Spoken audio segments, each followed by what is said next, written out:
I think I might have just broken something or blew my motor possibly. So I was driving last night.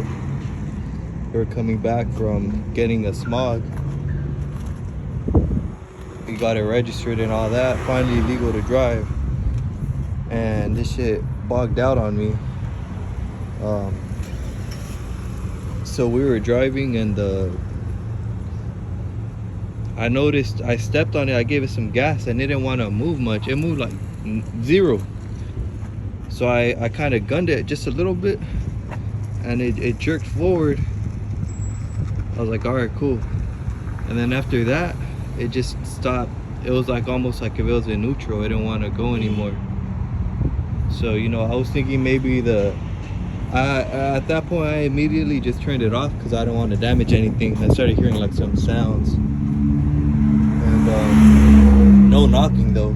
I've heard the knocking before. It wasn't that. Then I pulled up and found some oil on the floor. It was dripping oil.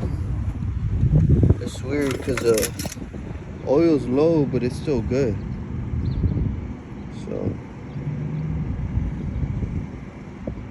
I checked it earlier this week, and it was okay. It was on the lower side, but it was still fine. And it did go a little bit lower, but when I checked it last, it was good.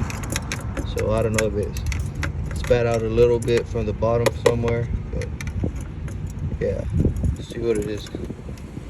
We're gonna try to figure it out. Hopefully it's not blown, anything like that. Yeah, if you guys might know what this is, comment down below. Help me out a little bit. Thank you.